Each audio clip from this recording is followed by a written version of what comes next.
Hello to all the listeners. My name is Dylan. And I'm Dylan. And we would like to thank you for taking the time to give us a listen. And if you do enjoy it, please drop a like and subscribe for our weekly podcast, or even check out the clips that we post from each show. You can also follow us at our Twitter on screen and then tune in each week, Wednesday night, for our weekly podcast streaming at Dat Dill on Twitch. Thank you and enjoy the podcast. Right after that, hello. There you go. You could start us off. What are we talking about? Yeah, so this week we got a bunch of different topics on the docket. So we got anything from, going to cover a lot of NFL news, some things I wanted to cover, some highlights in the news that I saw, releases that are happening, all that fun stuff. We're going to talk about the fan-made league that I wanted to talk about because that was kind of wild to me. I wanted to highlight that a little bit of Bears talk. We're going to talk some NBA a bit. What I think about the All-Star weekend that was announced. We're going to talk a little bit about golf. Somebody I want to highlight just because I've been following them a little bit, seeing a little bit of their career as of late. They've been kind of on the hot streak, so figured I'd highlight them. And then talk a little bit of a weird NHL story that I kind of wanted to bring up because it was kind of wild and something that you don't really hear in sports, mixing so much with politics. Just a little teaser, but we cover all those topics as well as just general things we want to. But we'll start out with obviously what's on screen right now, which is this whole JJ Watt news that kind of broke. Kind of came out of nowhere too, which is really wild to me. Because I don't know if you were following it, but so I initially I had heard that like the Colts, the Colts and somebody else had offered him a deal. The Browns? Was it the Browns? I think it was the Browns. Okay, somebody had offered him a deal supposedly, and there was all this, talk and all this stuff about like where's he going to go, what's happening, and the best part about all of it too is what we learned from this JJ Watt story is that everything is a lie. Everything you see is a straight up lie, because nobody had him going to the Cardinals. Shout out to the Cardinals fan that was here last week. He's probably living happy. Oh yeah, I forgot about that. Yeah. So, it was wild, just out of nowhere. Because it's a team that as soon as I heard that he went to the Cardinals, it made a lot of sense to me, just simply because they were a team that didn't have a lot of pass rush. They have Chandler Jones, yeah, but they didn't have a lot of pass rush and needed defensive help, as well as they're just a really, really young team. And bringing JJ Watt just makes a ton of sense because you can use him situationally. So JJ Watt's a great pass rusher, but he's had a lot of injuries. So what I would do is, if I'm the Cardinals, which I'm hoping this is the case, is I wouldn't have him on first down, maybe even second down most of the time. I'd have him as a third down guy, like kind of a specialty pass rusher where he's, coming in fully and, energy, healthy, ready to go. And I would have him play like that, but he's going to bring in kind of a defensive, with a little help with the run. He's going to help with obviously the pass rush, especially on third down. Hopefully that's the case and that's the way to use him. He's also going to give you a leadership in the locker room with a lot of these young guys on defense, because you have a lot of guys that are probably under 24, 25 years old that are, really kind of budding on this team. So like Budda Baker, they drafted Isaiah Simmons, who was one of my favorite draft picks that I've seen in the last few years. Last year, they kind of didn't know how to use Isaiah Simmons last year because he was literally a guy that could do anything. He was like a 6'4", like 230 pass rushing cover linebacker that also could play corner and safety because he ran like a 4.4 or 4.3. So that's why I loved him coming out of the draft. I was like, this dude's unbelievable. So they kind of didn't really know how to use him last year, so I'm expecting them to utilize him a lot better. So really, the Cardinals, I mean, this is huge. And it's not a bad deal either, because you got a 2-year, $31 million deal, $23 million guaranteed. So it's basically 15, 16 a year, which is not terrible. It's good. You're getting a high-end pass rusher when healthy, and that's what you're paying for. So I think it's more about his utilization on the team than anything, is whether this will be a success, because he's going to be a huge defensive help to a team that desperately needs it. So no, I didn't see it coming either, but I don't know, anecdote, probably get to that later, but you just see the little like snippet they talked about with like he had somebody else, one of his friends, order like 4 different shirts because he was worried about getting traced to his house and like leaking anything. Oh yeah. I think it was like a Packers, Bills, Browns, and probably Cardinals. I'm guessing is the fourth one that he was getting the shirts of, and he had to like, yeah, he's like, okay, here, like my friend's gonna order it, and he's gonna pay for it and everything because they didn't want anything associated with him. I just thought that was funny because somebody would have picked that up and been like UPS, be like, huh, that's weird. Then the Cardinals Oh, store, like the NFL shop. oh, for sure. I mean, people have done that with spoilers for literally anything. I mean, there's how many times did you see like Marvel spoilers that were from like this cereal that was released in the Middle East had a picture of Spider-Man with somebody, and that obviously means this, and then it ended up being true, and you're like, I can't believe somebody actually figured that out. Yeah, just a little early on spoiler. But one thing I do want to highlight, because I feel like in the NFL there's like the main insiders, Ian Rappaport, Adam Schefter, these guys who like always break news. I do want to point out that during this whole thing, I feel like the only the only tweet that I saw that was like actually accurate and was true was Diana Rossini's tweet, because she had tweeted while this whole thing was going down. She tweeted basically nothing about like specific teams, but she said that he was getting an offer, his best offer on the table at the moment. He had interest from a couple teams, but his best offer at the moment was 15 to 16 million a year, which was dead on because he literally got 15 and a half a year. So Hmm. Is that just all? highlighting. Is that mostly? Is that just the guaranteed money, or is that across? Well, so it was 31 million 2 years, so 15 and a half a year with 23 million guaranteed. So I don't know if that money, the guaranteed money, is front loaded, so he's going to receive majority of it, in a signing bonus or even the first year of his contract. But yeah, so that's just I just wanted to highlight her because again, I'm going to talk about her later, saying something that I kind of is going to spark my a topic. But I just wanted to highlight that because a lot of people, there's insiders that you're like, who do I follow? Who do I look for? Um, One of the only insiders that had anything that was actually correct during this whole JJ Watt fiasco. I mean, we were talking about last week him being like, it was like a dead set on him going to either the Packers or the Steelers or Tampa. Yeah, So or the got to Browns. Don't sift forget about the through. Browns. Yeah. Well, yeah, I mean, I guess I didn't say the Colts, but the Colts actually had an offer in there. I guess their offer wasn't anywhere near 15, 16 mil. That's why I didn't go there. But Yeah, you know, they're too smart with whatever. money. Yeah, I mean, it makes, like I said, it makes a ton of sense for him to go to the Cardinals because of everything we highlighted before, as well as I mean, he tweeted out something about how, or he said something about how it's nice to wake up in the morning at 65-degree weather and sun. So, like, he's definitely, as much as he said that he's like a Midwesterner kid because he grew up in Wisconsin.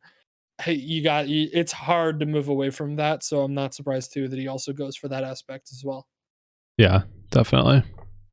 So. But yeah, that was the first topic. You got anything else that you want to say on this? Anything else you think of? I thought the Cardinals are a weird choice. I know you'll get into it why I think it's a good one, but I think in this case, I don't know what the offers were, and maybe he was going for money or whatever. But I have a feeling that the Browns, I don't know. It's sometimes the simplest thing is the obvious thing is the most simplest and usually the best, but I just felt like that was a good pick. I thought that would have been awesome. He wouldn't have had to have been like super relied upon, and I guess you have Chandler Jones and the Cardinals and stuff too. But still, I don't know. I guess we'll see how it goes. It's fun and it's interesting, and the Cardinals will be good, and the NFC West is going to be ridiculous. So Yeah. I'm looking forward to that part of it. However, I guess it just depends on what he wanted. If he wanted to try and win in the playoffs, or if you want to try and make the most money. Like, I don't know. Yeah, that whole division is going to be, again, another division to watch because not only are the Cardinals on the up and rise, but so are, because who's in there? It's the Rams. The Rams, the Cardinals, the Seahawks, and 49ers, right? 49ers. Yeah. Yeah, and the 49ers most likely are going to draft a quarterback. We'll see that in my. Did we see that in my first mock draft? I can't remember if I had them drafting. My second mock draft, I'm most likely, a little sneak peek, I'm definitely probably going to have them drafting a quarterback just because I feel like they're not super happy with Jimmy Garoppolo, and I feel like having one of those more developmental quarterbacks, which is where they're positioned, would make sense unless they trade down. Oh yeah, I don't know. definitely. The 49ers have options, but I feel like they need to get a quarterback. Yeah. But anyways, yeah, you have the 49ers who are going to get a quarterback and automatically be good again, most likely. You have because they have Kyle Shanahan. You have the Seahawks if this whole Russell Wilson, which that'll be a perfect transition into our next topic, which is going to be Russell Wilson. But this whole Russell Wilson's fiasco, who knows what's going to happen with that. But if he stays on there, you're good to go. But then you have the Seahawks, who's going to be competitive, and then you have the Rams, who just trade for Stafford, and you finally see McVay get a quarterback who's going to be able to run his Grammarly offense can very help you. well. So that team is going to be that. In my opinion, that team is probably the favorite to win the division. JJ Watt still has a lot in the tank, even at his age. He's still one of the better players in the league as far as a pass rusher and just overall run stopper too.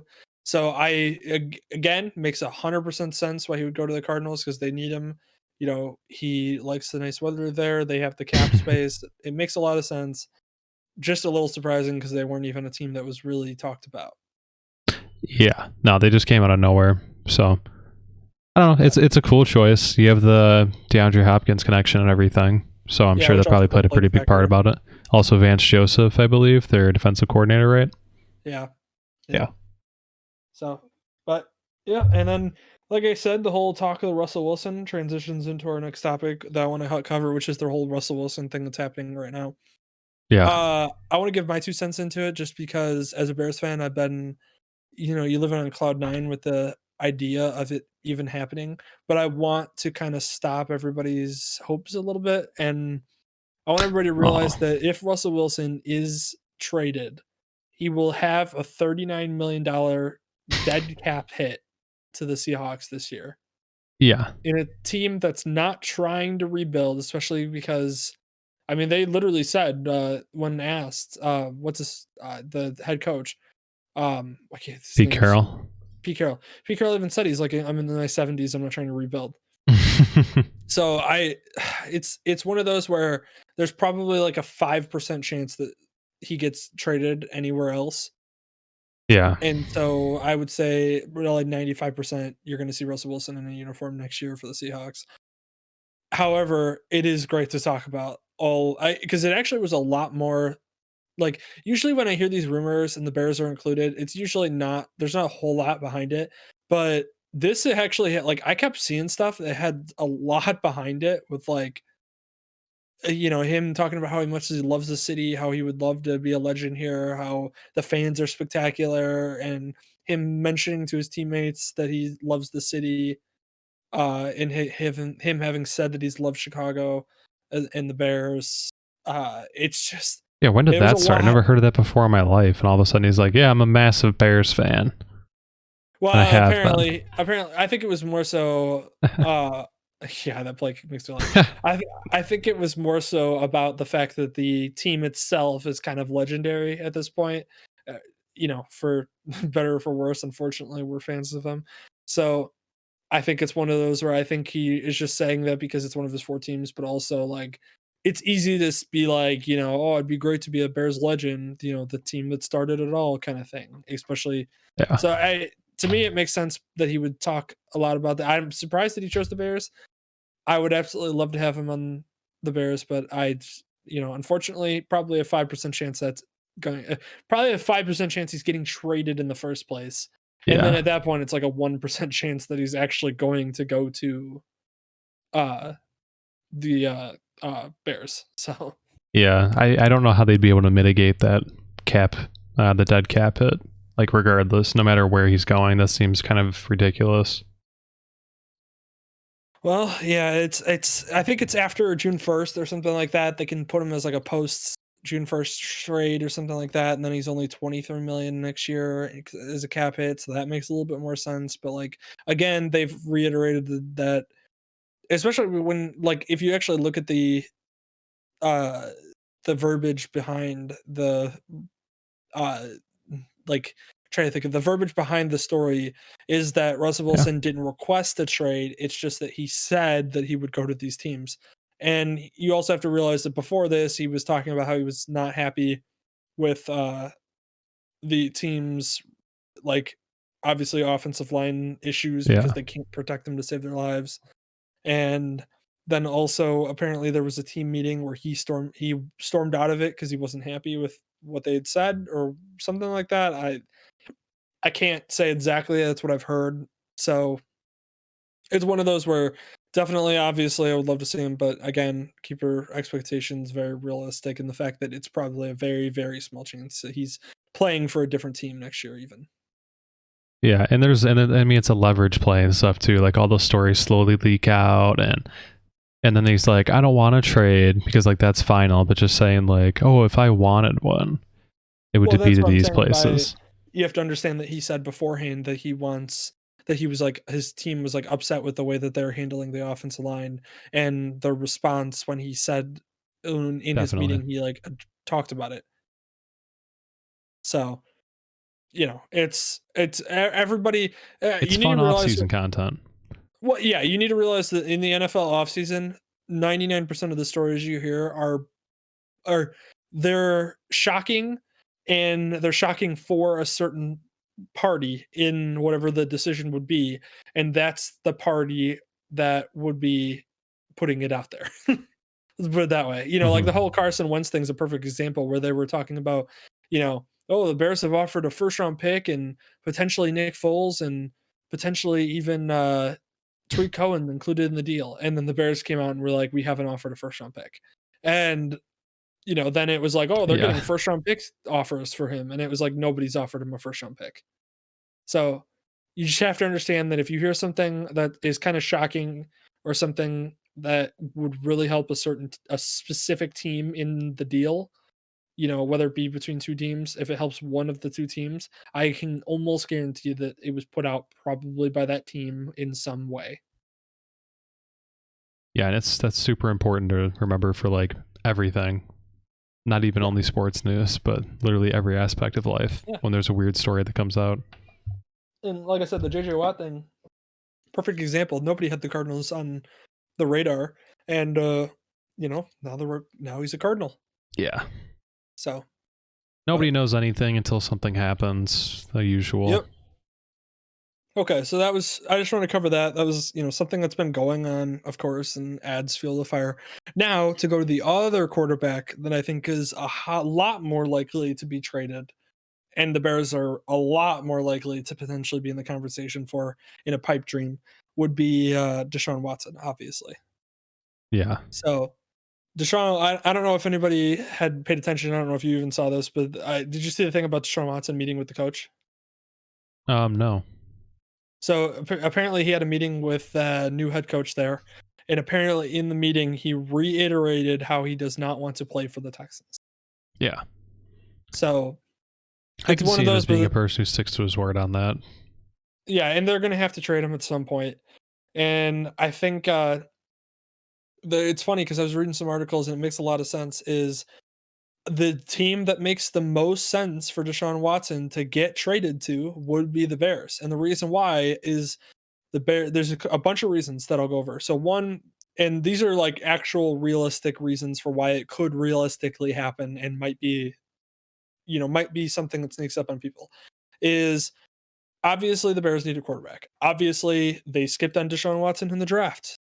All Bears fans everywhere just, flinched uh at that mention because we've heard it every single time any of these people play the Bears, but that did happen.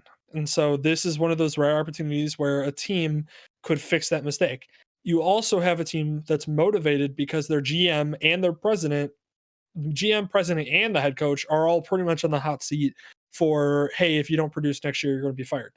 So it's one of those where not only do you have them motivated, they also can get a quarterback that they all liked. And if you saw Matt Nagy's, I don't know if you saw this either. Somebody had gotten hold of Matt Nagy's scouting report of the three quarterbacks that year when he was I at had Kansas not heard City. this. No. I'm like 90% sure this is true, but it was basically in the scouting report, he basically said that Mahomes was a once in a lifetime player with unbelievable talent who will instantly be a great, is something along the lines of what he said. And then he said Deshaun Watson is going to be a great player in this league for a very long time and has the skills to be one of the best in the league. And then for Trubisky, it was funny because then for Trubisky, he said the player has a lot of attributes you like, very athletic, could be a great project for a team. Hmm. And it was like, yeah, well, that's not surprising. So probably part of the reason why the Chiefs drafted Mahomes is the fact that, you know, their offensive coordinator at the time, being Matt Nagy, gave them a glowing review of him. Yeah. But anyways, yeah, so you get Deshaun Watson, where Matt Nagy liked him to begin with. Matt Nagy's trying to save his job. Will probably be pushing for a good quarterback in Watson. They're probably going to end up signing Alex Smith. Well, we're going to talk all about this, and that's going to be it. But My you know, God. we'll get to that reality in a little bit. That could most likely be the case, just So because that's a very boring. I hate it. Bearsy. It's a very Bearsy decision. So stupid. Yeah, you're But right. anyway, so that all of those factors work in the Bears' favor for the Bears being motivated to make a deal happen. The next part of the deal that people don't realize is that the Texans are primed to take advantage of the Bears, and that's why the Texans would be motivated. And I know that makes you laugh, and it probably make Bears fans out there laugh, but they are motivated to basically screw over the Bears, for a lack of a better term, just because, and take advantage of them, because of the fact that we are so desperate for a quarterback, and everybody knows that we are desperate, and everybody knows that we are basically, everybody is on the hot seat that's making decisions. Yeah. And so what the Texans have in their pocket is they can go to the Bears and probably get the most from the Bears. So we're talking they could probably go and get 3 first round picks, and probably like a Roquan Smith and like a Jalen Johnson. Yikes. Yeah, it's a very scary deal, because that's just wild to trade through. Now, the only thing is I would say that the Bears absolutely have to make the deal, and if it was me, I would absolutely make the deal, just because Deshaun Watson's that good. And if you look at the history of quarterbacks that have won the Super Bowl, there's very few that have won it that have been not top 3 in the league at the time. I mean, Hmm. look at, if you look at literally like all the Super Bowls, in the past like 20, 30, 40 years, every Super Bowl, I mean, you're looking at guys like Joe Montana, um, Troy Aikman, you're looking at Steve Young, you're looking at Kurt Warner, Peyton Manning, Ben Roethlisberger, Tom Brady, you have Patrick Mahomes. It's just like you don't see, like, if you look at last Super Bowl, winner, or last like 40 years of Super Bowl winners, you get like a couple stragglers here and there that are like Joe Flacco. You get like the Joe Flacco every once in a while who catches fire, and that's because he's all of a sudden super, super great in the playoffs, and ends up being where he has a spectacular defense. I mean, you're looking at, Drew Brees winning the Super Bowl. You have Eli Manning. You can say all you want about him, but every single playoff series, he's playing like he's a top 3 quarterback in the league. I Right. mean, go back and look at those Super Bowls. Just watch some of the throws that he made during those Super Bowls. It's absurd. Yeah, it's just you don't very little of the time do you have a quarterback who is not top 3 in the league winning a Super Bowl. So if you're the Chicago Bears, 3 first round picks, Roquan Smith, Jalen Johnson, and maybe a future second sounds wild and sounds Shit. ridiculous. But you also have to understand that Deshaun Watson's 25 years old, and even if you needed to fully go into a full rebuild and spend 5 years rebuilding your team, he's going to be 30 years old at the end of that rebuild. Yeah, and what's unfixable about that too is that those first round picks, you have to assume they're going to be mid to lower first round picks for the Texans. And that's what you're playing on. Is they're at the very worst, they're going to be probably like it is this year, where it's 20 because we're 8-8. Like Well, that's from their with side, that Deshaun Watson, sucks. huh? From their side, that kind of sucks because you could go to a more risky team, I guess, that you don't think is going to boom or bust. And I guess you could argue that the Bears are that team too, but if you have like the Dolphins, or who was the other candidate that maybe you think, okay, I don't think they're going to be, maybe they'll end up, they'll be still mid tier or less. But I feel like if you did that with the Bears, they would probably be upper, at least like win a playoff game. Like, please God, they would at least win a playoff game. Yeah. And if you look at the other teams in this situation that could trade for Watson or could be in that talk, the only team that makes sense to me that would trade for him is Carolina, because if you look at the Jets, for example, they have the second overall pick. They have the ability to draft Zach Wilson or Trevor Lawrence. Both of those quarterbacks you're very happy with moving forward. I think Zach Wilson is probably going to fall to 2, is actually probably better than Trevor Lawrence. we can get into that when we look at quarterbacks. One of these podcasts, I'll actually scout all of the quarterbacks and we can look at all of them. But I think probably Zach Wilson's going to end up being better than Trevor Lawrence or has a higher ceiling. So, You and Chris Sims seem to agree. I saw his projections. It had oh really? him above. Or maybe, I'm sorry, Yeah. maybe it was Trevor Lawrence and Zach. No, actually, it was Zach Wilson first, then Trevor Lawrence, Was and it? I think Trask after, maybe. I'll have to look at it again. Yeah. Yeah, I'm not a huge fan of Trask, though. That's my only problem. But yeah, I just Zach Wilson he's a great quarterback. I mean, he has everything you want. He's a massive arm. He has confidence when he throws, confidence when he plays. He has a swagger about him. Let's see, Zach Wilson. Yeah, the only thing that makes it weird to me is Kellen Mond. I don't think should be in that Who the conversation. hell is that? I'd never heard of him before. From Texas A&M, they were pretty successful last year, and he was a good quarterback. He's got a lot of talent to, very athletic, great arm. Yeah, well, that's because Kyle Trask is not a good quarterback, and I can go into that when we when we Oh, do you the. sent me stats from Trey Lance, was it, right? Yeah, I sent you the Trey Lance stuff. Yeah, I thought it was Trask. Okay, I see. no. Trask just makes some dumb decisions, often enough that I go, he's going to make those more often in the NFL, and that scares me. But anyways, so to go back to it, so the Jets aren't going to make it. I don't think the Jets are going to pull the trigger on that trade because they're going to give away too much for a team that's rebuilding, has a new coach, and drafting Zach Wilson would be spectacular for them to start their new, regime. Yeah. Dolphins already have Tua, so if they believe that they can turn Tua, which they drafted him, so they should still believe that they can, turn Tua into something. Uh, and a team that was very talented last year. I think if they are able to develop Tua and again put more weapons around him using their 2 draft picks they have, then stick with Tua if you're confident in him. Now, if you are not sold on Tua at all, that's where I could see a trade happening. But I wouldn't guess that they would do that. I would assume it would be that they keep him and they use those picks on probably a running back and probably a defensive guy to help out. Yeah, so that's just it makes a lot of sense when you actually look at it and you actually boil it down to the fact that the Texans could probably get the most out of the Bears just on the simple fact that they know we're desperate and they are the ones that hold the cards. So Mm-hmm. as unfortunate as that sounds, I mean, granted, you still get Watson at the end. So at the end of the day, you could be all unhappy about the picks. You could be unhappy about losing Roquan and Jalen Johnson and future picks. But Yeah. at the end of the day, you also have Deshaun Watson throwing the ball. Now the Bears would have to then the cap space. Deshaun Watson. It's funny because Deshaun Watson's cap doesn't hit until his last 3 years of his 4-year deal. So the first year is actually pretty low. It's only a 15.5 million Oh, next year. wow. Yeah, so if they traded for him, it'd only be 15.5 million, which works out because the cap dropped so far. But yeah, so they would be able to fit it if they cut Massey. They'd have to cut Massey for sure. They'd have to cut Graham for sure. Screen's already been cut. Most likely, you'd have to see them restructure or extend. I think ideally they'd have to extend Kyle Fuller an extra year. Same with Akeem Hicks, and then restructure their contracts to be like backloading on those years. Right. And then I think you could bring Allen Robinson back as well because you have Deshaun Watson there. You could convince Allen Robinson to come back.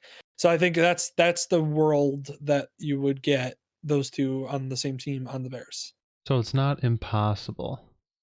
No, it's not impossible. It's not super likely because it's the Bears and it's the NFL offseason and who knows. But at the end of the day, if the Texans have to trade him because he doesn't want to play for them, and he's literally expressed that multiple times, they have to trade him. And if they're going to find a trade partner that's going to give as much as they want to get back for him, the Bears are going to be primed to do that. So, and assuming that they haven't really made, a huge quarterback splash by then, I think it'll be really telling to see what they do moving forward. If the Bears, I mean, Alex Smith seems like a shoe-in already for a contract for the Bears. It just feels like he's already a 1-year shoe-in.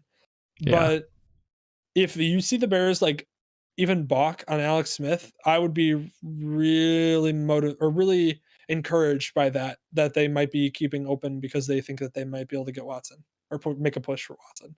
Yeah. I mean, they've made So such minuscule moves so far. Nothing really yeah, groundbreaking. re-signed a couple players this year, which makes sense. Retaining Ryan Nall and Alex stuff like that. Bars. Hmm. Way more excited about that one than. Yeah, he played very well. So I'd like to see them re-sign Mustafa too. I think Mustafa earned. I think your offensive line next year. I think you have Mustafa at Oh, dude, center. yeah, of course. They I think you they have him were killing it. him at center. I think you have Whitehair and Daniels, and then probably Leno. And then I think with the second round pick, you draft a tackle. If you did make this trade and you only had a second round pick, I think you draft a right tackle. Yeah. And then I think that's kind of how you move forward with your team. Because let me tell you, if you get that offensive line and then you re-sign, like they already re-signed Alex Bars, they bring in a couple other good offensive line guys that would be great depth players. I think if you walked into the next season with a defense that is hurting because they lost Roquan Smith, then you'd have to. That's going to be a massive hole to fill, obviously. And you lose Jalen Johnson, but Jalen Johnson, played well for a rookie. But corners are so easy. It's so easy to find productive corners later in the draft, anyways. And the Bears already think that Duke Shelley and Vindor can take over the slot role, which I think they can too. So you're already fine in the slot. You either sign a second corner or whatever in offseason, sign a linebacker or draft one in the third round.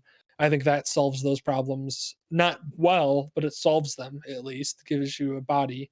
So I think you go into next year with a decent defense and you go in with an offense line that's much better and playing because the offensive line when they were healthy were playing pretty much at an average level offensive line, slightly better than average, what I would say, Yeah. which is listen, that's great. That's Watson hasn't had that his entire career, so I was gonna and then you say give everyone's like, I obviously the line was bad and everything, but the line was at its worst when one, Foles was playing, and two, literally everyone was hurt. Towards the end of the year, obviously they played shittier teams, but they played a lot better, especially when they had Mustafa and Bars playing. and James Daniels. Well, I yeah, mean, but losing James Daniels Daniels was is hurt huge. since the beginning of the year. Yeah. And so you give them that offensive line, you give Deshaun Watson that offensive line, you bring back Allen Robinson, you have Darnell Mooney, Anthony Miller, I would assume is still on the roster, and maybe he can actually play like he should.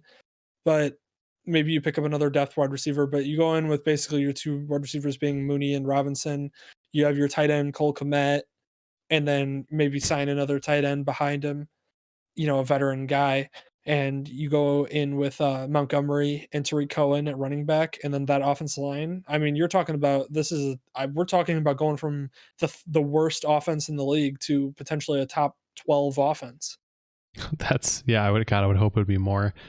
Craig said at the end of the day, it's Sam Darnold, baby, which literally hang myself. Dude, it's gonna be because boring. it's such a Bears move. It's gonna be Sam Darnold and Alex Smith in a quarterback competition. Oh my god! And then where does Foles go?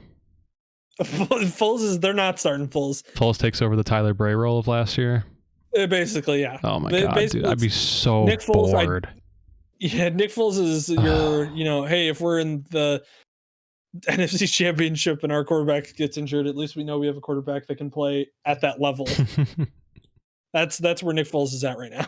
It's just they have a knack for the safest but least explosive, most predictable, most boring option, and they're just gonna knock it out of the park.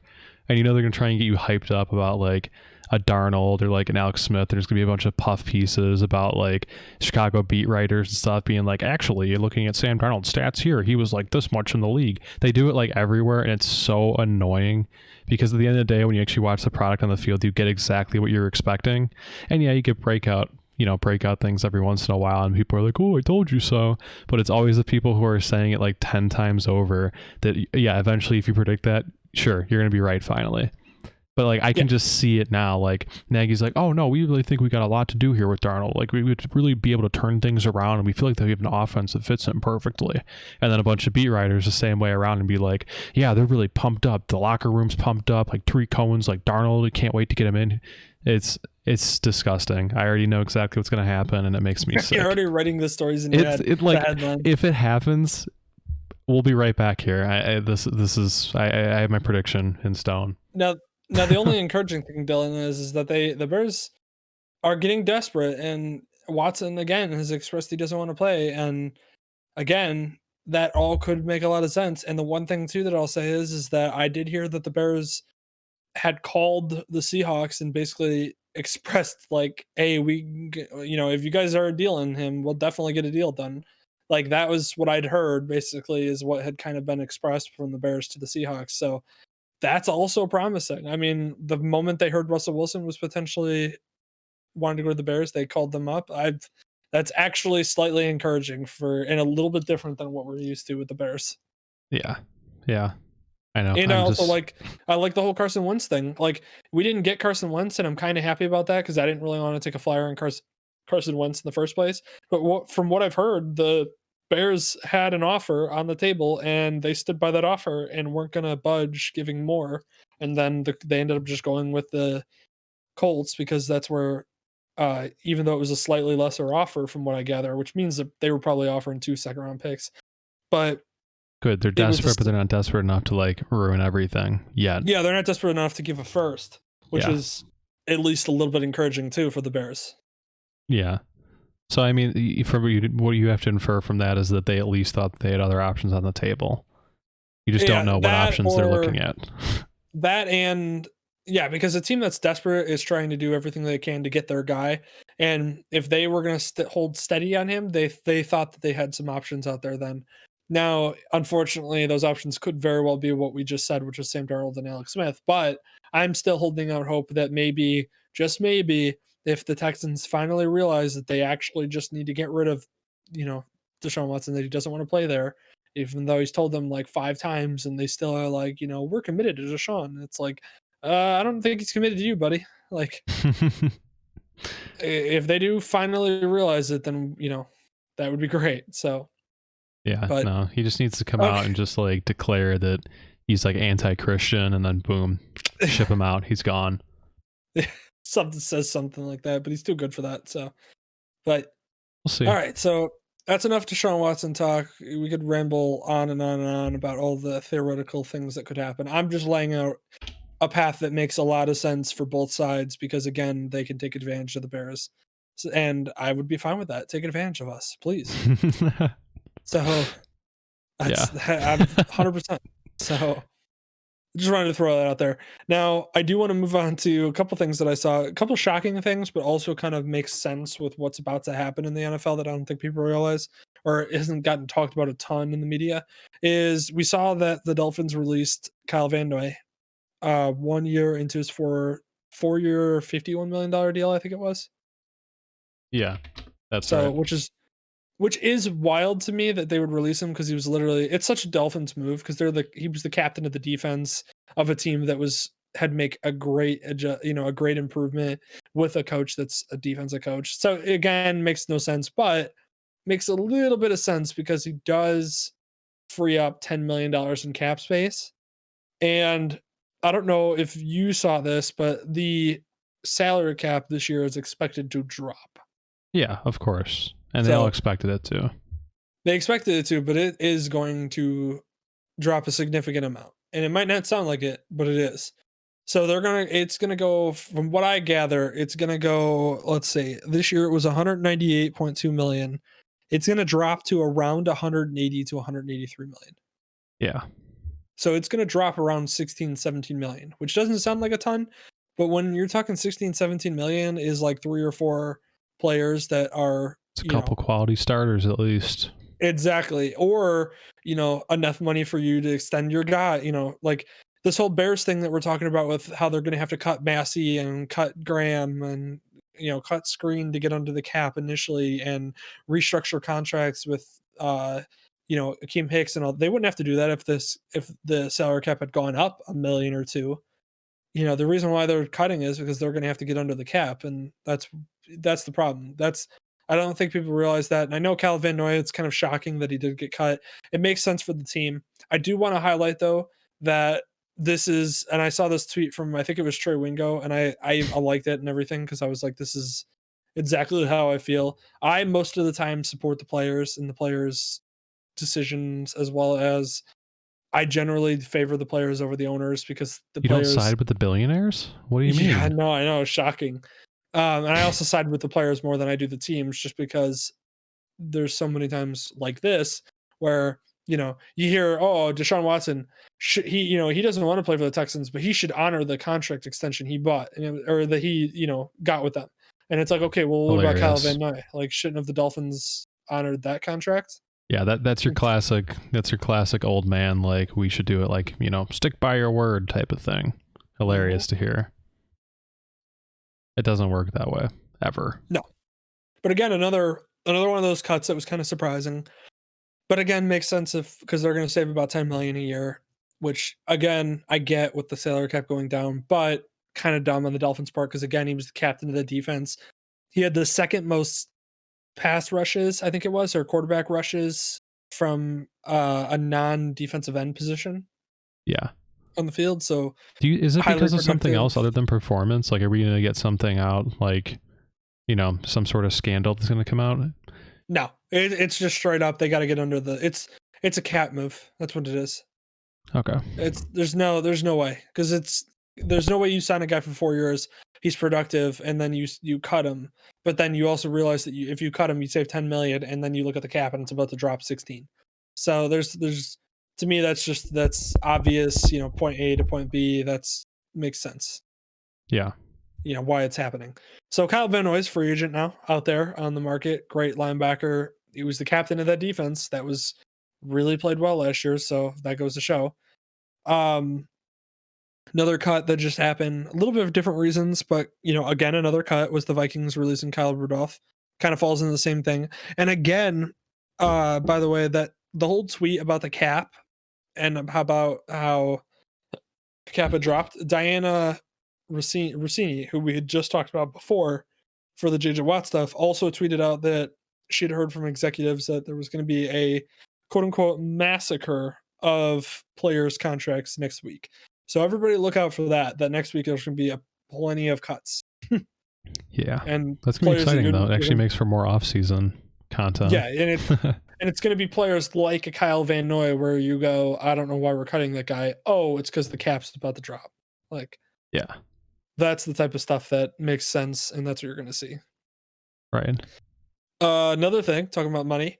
Did you hear Dak Prescott's apparent demand? No, I did not. So apparently Dak Prescott, I don't know if this came from his people in the negotiation. I don't remember exactly what the source was. I just remember hearing that Dak Prescott basically was asking for a contract similar or close to that of Mahomes. Yeah, I don't. That seems like a puff piece, but the amount. Right. It seems like a piece that came out from Jura's camp. Yeah, he always puts stuff out there that is hardcore. He's again one of those, like, I don't understand him and why everybody like loves him in the NFL, because he's just like, he does that shady stuff behind closed doors where he's like always putting stuff out about how players are like, this whole thing about Dak, like, if you actually like weed through all of the stupid headlines that you saw, you realize that Dak was just asking for a new contract and didn't have these grand demands at the time that everybody was talking about. Yeah. But also you realize that Dak wasn't too outlandish with his demands, because like, I'm pretty sure, like, I know we were just talking about Deshaun Watson, but I'm pretty sure Deshaun Watson's contract next year ends up being in the 30s. And same with like, didn't Kirk get like a contract in the 30s? Like, now we're looking at him right now. Like, that's why I don't get the whole, when that whole deal came out that he wanted like 38 million a year. It's like, okay, well, he's played very well, for a team that desperately needs him, obviously, as you saw this year when, the old white guy throwing the ball to the receivers wasn't very good. Yeah. AKA the Red Rocket, who's lost his team, who also, by the way, I heard is the Bears should sign this guy or look at this guy. And I was like, please no. But yeah. Anyways, be right back in 1 minute. Yeah, the Kyle Rudolph cut was yeah, so we're looking at Kyle Rudolph, that's what I'm thinking of, and Dak. So yeah, the Dak stuff is just it's you have to realize that it's through a lens that the team is probably trying to get a lesser money out of him, because Jerry Jones is going to try to get every dollar he can. And that, again, I've never liked Jerry Jones, and that's part of the reason why, is because he always puts stuff, there's always stuff that gets floated out there that's like kind of ridiculous about players, and then you kind of find out that it's not real or not true, and you're like, well, I wonder who put that out because I wonder who that benefits, and it's always Jerry. The next thing I wanted to talk about a little bit too, since we already kind of alluded to it, I just kind of want to highlight it a little bit, is all the stuff with the Bears. It's it's kind of wild because I know that basically our options at this point are Darnold, Smith, Alex Smith, and Marcus Mariota is the other name I heard, which is ridiculous. These are again like the Alex Smith thing makes a ton of sense because Matt Nagy, Alex Smith's best year in the NFL was with Matt Nagy as the offensive coordinator. So of course that whole connection immediately comes in, and that's what everybody says. And I even said that Alex Smith should have been a player that we got last year, but I thought we got him last year because I thought he would be a great player behind Trubisky in case Trubisky did again what Trubisky does, instead of just going or defaulting to Nick Foles, who hasn't been successful for 1 year in his career heading a team for the full year. So that's a little bit, I'm fine with Alex Smith if it's a cheap deal. If he comes in for a cheap deal, then he's there behind, whether it be a rookie quarterback or whatever, I'm fine with that. Now, I don't want them to sign him as in he's going to be the primary guy and he's the one that's there, because that will automatically be a shutdown for me as far as actually being excited about the team, but in the season. So, and then Sam Darnold's one of those where, do you think that you can fix Sam Darnold? Because essentially Sam Darnold is a guy who played under a terrible offensive coordinator who did this with Tannehill, and Tannehill ended up going to a different team and having a much better career so far with that team. He's not a spectacular quarterback by any means. It's not like we're saying he's a top 5 guy, but he did succeed better when he left the Adam Gase regime down in Miami. So now Adam Gase is gone from the Jets. Do we think that Sam Darnold can actually reach the potential that a lot of people thought he could before the draft? That's kind of the question. In my opinion, you're taking it's the same kind of risk that you're going to take with basically a Carson Wentz. Is basically you're going to take a risk with them because either Sam Darnold was hindered by the Adam Gase regime, who couldn't call an offense to save his life and wasn't developing him properly. So if you watch Sam Darnold in these highlights, a lot of these highlights come from him just trying to make something happen. And I feel like Sam Darnold does have the potential. I just feel like he doesn't have any of the ability to succeed with the Jets because he hasn't had literally anything. I mean, Oh no, you're we're looking at already him throwing a starting. I said, oh no, we're already starting for the Bears. well, listen, I want to just point out as a disclaimer, do I think that Sam Darnold would succeed with the Bears? I think that is probably a 20% chance he does. Just want to throw it out there. So I'm really leaning towards he probably doesn't. But my thing with Sam Darnold is I've watched Sam Darnold throw a sidearm pass for like a 30-yard or like a 20-yard pass downfield and hit his receiver in stride for a touchdown. It's just I've seen those things and I know he's capable. It's just was it a factor of playing under Adam Gase as well as that terrible offense with no weapons?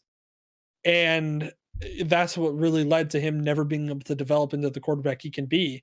Or is it just that Sam Darnold's again one of those quarterbacks that just is never going to reach his potential like we think? That's my thing. Yeah. So Okay. and it's when you look at these highlights, I mean, yeah, they're showing some little dink passes here and there to like the running back and such and drop off passes, but honestly, it's one of those where he's still making the throws. He's still running the offense. It's just that again, he's playing with literally no weapons. I mean, can you name 2 wide receivers for the Jets? Oh, who's my favorite one? I always picked up in fantasy. I mean, Denzel Mims, but he was a rookie. No, something with a J. Jamison Yeah, Crowder. Yeah. yeah, Jameson Crowder. He's like 5'9". He's like their slot guy, but and he's talented as a slot guy. But when your slot guy is your best receiver, that's not great. Yeah. unless Yeah. he's Wes Welker, he can't be your best receiver. So yeah, see, look at him making something happen right there.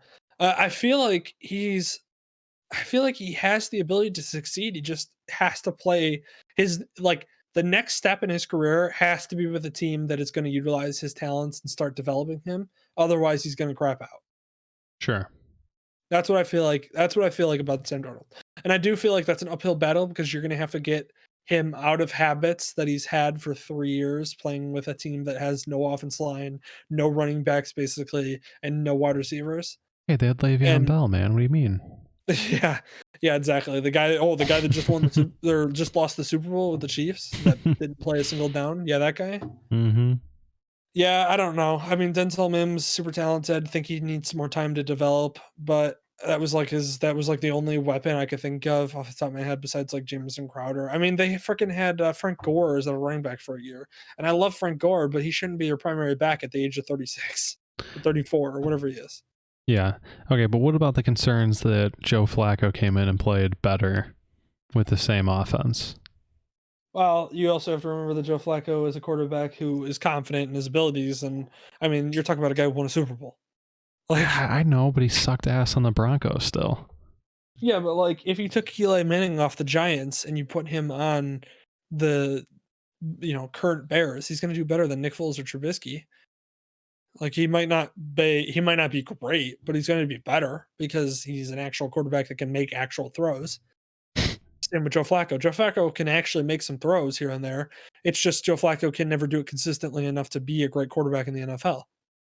But I Yeah. mean, he literally went on a Super Bowl run. So I mean, and he made throws in the Super Bowl that were essential to them winning it. So it's one of those where yeah, maybe he was successful, or because of the fact that maybe Sam Darnold isn't the quarterback that we all think he could be. But I think it's more than likely that it's just Joe Flacco's and a veteran quarterback who is more confident in his ability and you know is can here and there make some flashes with the team. But we have Because I our own also guy think, already with Nick Foles. The same description almost. yeah, well, same description except for Nick Foles didn't start for that team the entire year when they won the Super Bowl. Nick Foles came in the 3 Probably should games have he though. needed to. Huh? Probably should have though. No. Carson Wentz was having an MVP season that year. Yeah. And if you remember, Carson Wentz was like, is he going to win the Super Bowl over Tom Brady? And then Carson Wentz got injured. Yeah. So that's what I mean. Nick Foles can't start a full year of his career. The only year that he was successful was I think it was with the Eagles, and it was with God, he's the head coach at UCLA right now. He failed in the Chip Kelly. NFL. Chip Kelly. He was only successful with Chip Kelly, and that was kind of like a mild success. Like it wasn't anything to write off about. But anyways, there's just a lot to like about Sam Darnold, and I don't know if it's a developmental issue. They just didn't develop him correctly, which very well could be the case. Especially because again, he played under Adam Gase, who did the same thing with Tannehill, and then Tannehill went to a better team and became a better quarterback. So the other thing I talked about too was Marcus Mariota. Marcus Mariota is a much bigger flyer than Sam Darnold because he had multiple years as well as a different team to try to succeed with and didn't. So you're taking a much bigger flyer. And Sam Darnold has a 20% success rate in my opinion for the Bears. I think Marcus Mariota has like a 7%. Like, Yeah. it's significantly lower just because he already had a second team where he went to where he could have been better, and a coach that because Gruden like oddly liked Marcus Mariota. So he also had that going for him too, potentially in the QB battle, and he didn't, do anything enough to take that job from Carr, even though, the head coach liked him better. So Yeah. I'm not a fan of that move really either because I think we've seen that not really so work. all right, so now that we're done talking about the depressing nature, which is the Chicago Bears, let's move on to a more fun topic. Did you see this whole thing with the fan-driven league that's going on? Have you seen anything I about have this? heard it and I've heard like some players attached to it and that's all. So the reason why I caught my attention was because I saw a thing that was like Josh Gordon has joined the team that Johnny Manziel's the quarterback of, and it was like they're reunited, and I was like, that's hilarious on multiple levels of that statement, but I also wanted to be like, what is this fan driven league that's actually like drawing some interest? I looked it up. This thing is wild. So it literally, when I say it's a fan driven league, it's a fan driven league. The beginning of the year, the fans voted on the team name, the jersey, and the logo. Okay. And then what happened is the owners of the league, and the owners of the league are like weird. Like one of the owners is like Marshawn Lynch. He's one of the owners of a team.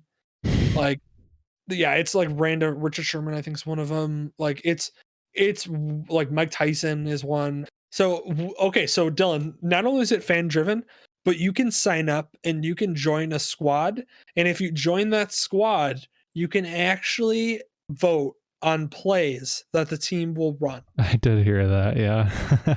So like you can vote on what the next play is going to be. Yeah, look at the lead. Look at Marshawn Lynch, Mike Tyson, Renee Montgomery, and then Richard Sherman, Quavo destroying Dalvin Greg Cook? Miller. Greg Miller, that's awesome. Austin Eckler, Rachel Lindsay, Barbara Dunkelman too. Shout out to Rooster Teeth with Greg Miller and Barbara Dunkelman. Trevor May, Dalvin Cook, Bob Wait, no Menery. fucking way. You're not kidding? No, I'm kidding. I wasn't kidding. I thought you were fucking joking. What? No, go to Greg Miller too. Greg Miller's. She's an owner? Awesome. They hired her. No, they're owners of the team. What? Yeah. Dude, I'm not kidding. This team is wild. I would this pull league her is on wild. as like someone to manage something, but I didn't think she'd be interested in owning. That's crazy. What? That's why I wouldn't think she'd be interested in owning. But I mean, if it's a fun league to do, I get it. Like Greg Miller from Kind of Funny. What the fuck? That's nuts. I had no Yeah. idea. Well, and then you see Bob Menery too. I've heard Bob Menery is kind of a dick, but Doesn't he's even there. have a Wikipedia page. Pfft, No, I sad. know, that's great. Dalvin Cook. But anyways, yeah. So there's just literally what you do is you pick the plays, and you can also vote on decisions that happen in the game, or as well as decisions like for the team, like benching a player, starting a player. The wild part about it though is that they actually kind of give you a little bit of motivation to make good decisions and not just like joke ones, because there's a thing called a fan IQ, where basically if you pick a play or vote on a play that ends up getting run and it's successful, you gain IQ points. And basically what happens is if you have a higher IQ points, your opinion is apparently valued more than others who have lower IQ points. Oh my god, there's a ranking system for Ask Madden? What? That's what I'm saying. It's wild. This It is actually literally a meme sounds like team. What? It A sounds like Reddit something we co-founder. totally should have been a part of just to see. This is Yeah, wild. you can, This like, is pick a starting squad. Saturday? Huh? This is starting Saturday? Like, wait. I mean, dude, they're like 3 games in right now. What? Where am I? Yeah. Where are the memes from this? Where I saw What? a video the other day. are they like holding their footage hostage or something? Look up Zappers. This is Johnny Manziel's team. What's going on? It's people? a 50-yard field. Fumble. Picks it back up. And yeah, it's a 7-on-7, so there's no offensive defensive line. Patrick, he saw daylight. And yeah, it's legit. It's a 100% a fan-driven league where Gets it away. that was wild. The fans decide on the plays. So if the play is run successfully and you voted for it, you gain fan IQ points. And Mhm. then you can vote on plays in the future. And if you have a high fan IQ point, then your opinion will matter more than other players or than other people. I can't believe I haven't seen more about this. I wonder what's up. I Yeah. feel like you should hear more about it if it's There's- successful. Like, what the hell Was is that going right there? on? Anyways, yeah, this is a straight up league where you get to vote on things that happen, anything from benching your player, picking the play, decisions as far as trades, releasing a player, signing players. You can vote on. At the beginning of the year, you can vote on team names, logos, colors, and jerseys, and then the owners get the final pick. So you vote for like a top 3, and then the owner picks the final like combination. Yeah. So yeah, it's a legit thing. Oh, fine. God, I love when like leagues and stuff do this. Where Oh they, yeah, this is great. Look at this. well, they this is take Johnny ideas Manziel. that Look at people that want to spin. actually incorporate and then show them working, and then it takes like years for the NFL to actually like incorporate it. It's so stupid. But like, if you had like if you had like a webcam or like a cam on like a quarterback in the NFL, that'd be awesome. Wait, did you just see that? Yeah. That was a 1-on-1 for like a 2-point conversion, I would assume. That's awesome. See, this is awesome. Like, I hope this succeeds, and I hope that more like ex-players or players that like didn't make it in the NFL. Just want to play some backyard football with the boys. Oh, it's great. It's like who doesn't want to see a 1-on-1 2-point conversion? That's awesome. It's like the what was it, the NBA league or whatever for old timers.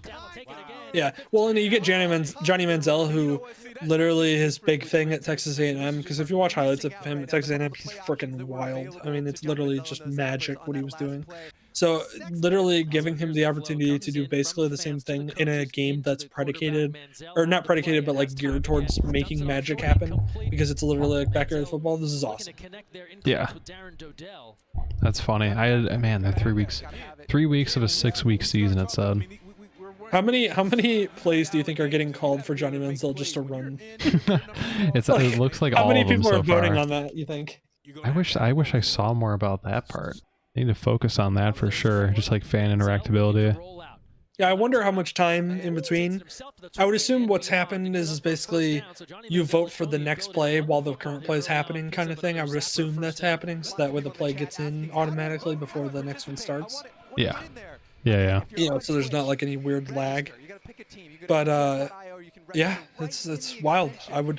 I'm interested to watch it. Like you pulled up what time it's on. I would be interested to literally just pull that up and watch it just for fun. Apparently it streams on Twitch. Apparently what? It streams on Twitch. Yeah. Obvious choice. Good choice. Well, it's absolutely. I hope it succeeds. 100%. Yeah. Yeah, that's wild. They're 3 weeks in. I wish I had heard more about it because it seems like Yep. there's lots of fun things you could do around with it. But That's what I'm saying. That's why I saw this and I was like, I have to know more. And I did a bunch of research today on it, and I was watching videos, and it was really interesting to see. I went to, I was reading on the history of it, like how it was made, and basically how they like had this idea going back, but they were like trying to implement it. And this is the first year where they were able to like successfully implement it, where people are actually watching. they gotta get this in front of fans after COVID, though. Oh, 100%. I don't know about the 50-yard field. They gotta make that 100 yards. It feels smaller scale. And it feels arena right? football like, which is probably what they're going for. Yeah, because arena football had a lot of popularity. Yeah. But anyways, Another yeah, run play. I love seeing. I mean, who doesn't love seeing Johnny Manziel just suddenly scrambling and making something happen? Like, I want to see him just toss a pass from behind his back. Like, I just want to see some ridiculous. I want to see Johnny Manziel just being himself. Yeah, I'm gonna check this out on Saturday. I want to see how many viewers they have on Twitch. I know. I want to watch it just for the fun, because it looks like it's just good fun. Yeah. But So many run plays. It's so funny. he's got that was actually a good play call, by the way. It was a good execution. That's what I'm talking about. That was awesome.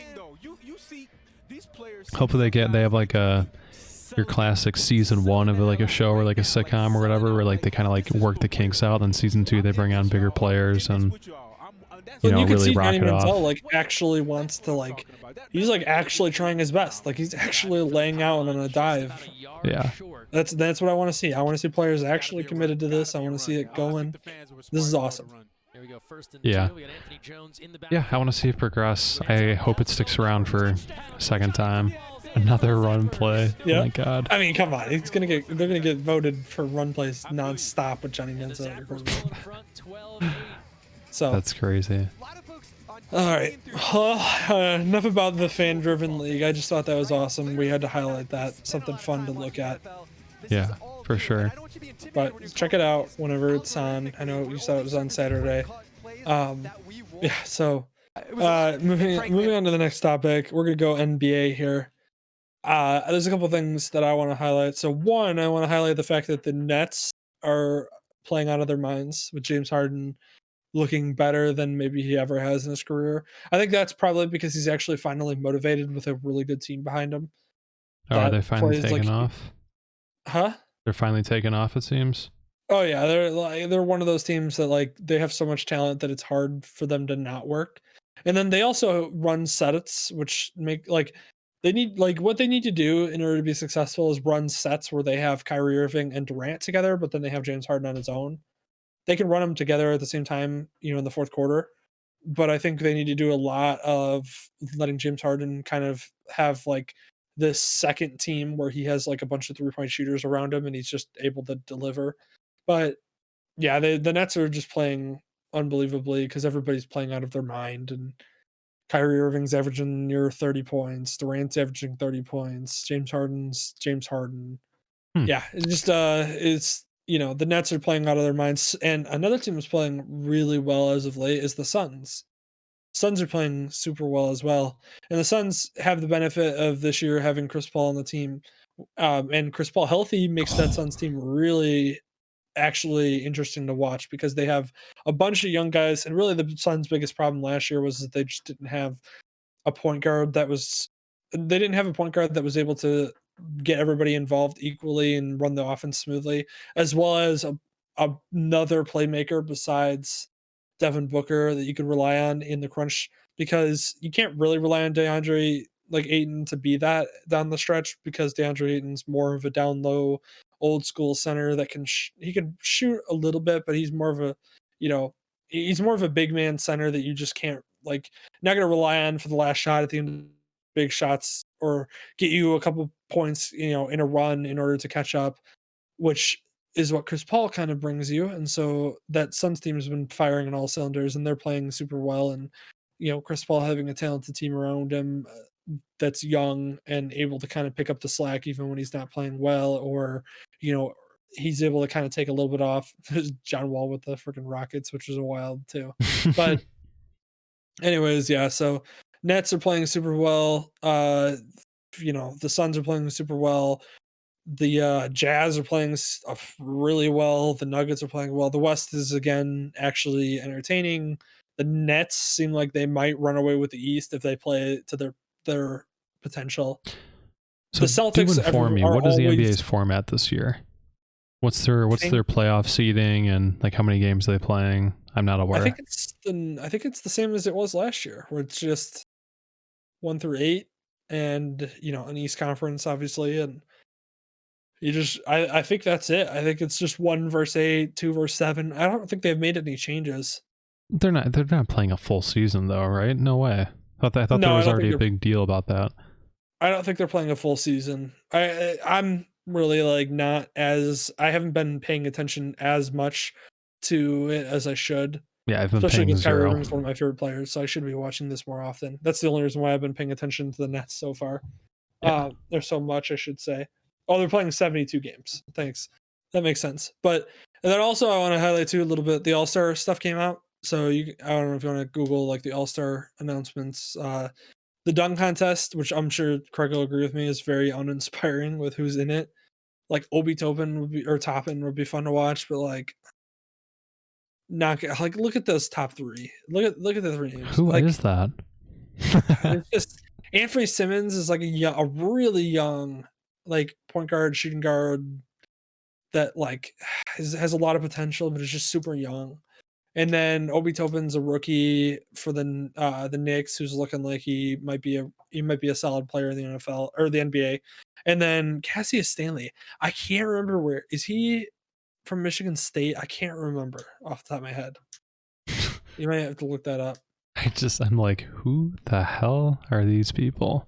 Yeah, I was to say I can't. Yeah, it's just not inspiring. It's just, dude. But if you look at that 3-point contest, 3-point contest is going to be lit this year. Oh, hey, I actually know these people. Me, an uninformed NBA watcher. I know, but it's also going to be Not fun even. because there's just a lot of like a lot of times the 3-point contest has like a lot of guys who are like Joe Harris. What was it? He said Joe Harris. Yeah, I guarantee you, not a lot of people, casual fans, know who Joe Harris is. I mean, like you just said, but one of those things is when you look at this list is actually a lot of players that casual fans will recognize, and I'm excited. Yeah, this is infinitely more marketable than the dunk contest. Yeah, 100%. Because like I'm actually excited for Zach LaVine, Booker, Curry. Like Curry should win this, but Curry hasn't been. Curry's more of a movement 3-point guy. They should just say it's for charity and he'll lose. They want to even the game out a little bit. Yeah, like Buddy Hield was fine when he won. Because Buddy Hield's more of a marketable name, but the actual 3-point contest this year looks awesome.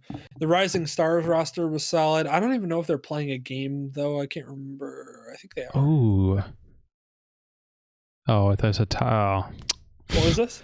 Oh, whatever. the skills challenge? I thought it said taco, the taco fall, No, no, the no, no, taco no. fall skills challenge. I was like, Would we no all love to see that? way. Yeah.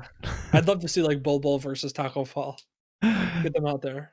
That would have been Bol so Bol would much win, better. but Oh yeah, Chris Paul's I on mean, the like even Suns. this isn't too bad. Chris Paul, Sabonis, who's probably a name. I think he was left out, or no? Did he replace?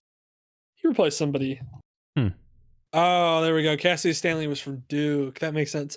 Cassius Winston was from Michigan State. He was the point guard there. I couldn't remember. I was mixing those two up. Listen, Cassius, not a very common name. Apparently, the name of those two players that I was mixing up. Cassius Stanley from Duke, not the point guard I was thinking of from Michigan State. That makes more sense. Thank you, Craig. Gotcha. Again, Sabonis, I'm pretty sure made the All-Star game with those, so he's playing Super Bowl this year. Vucevic, that's okay. Doncic there is good. Chris Paul, Robert Covington's kind of whatever.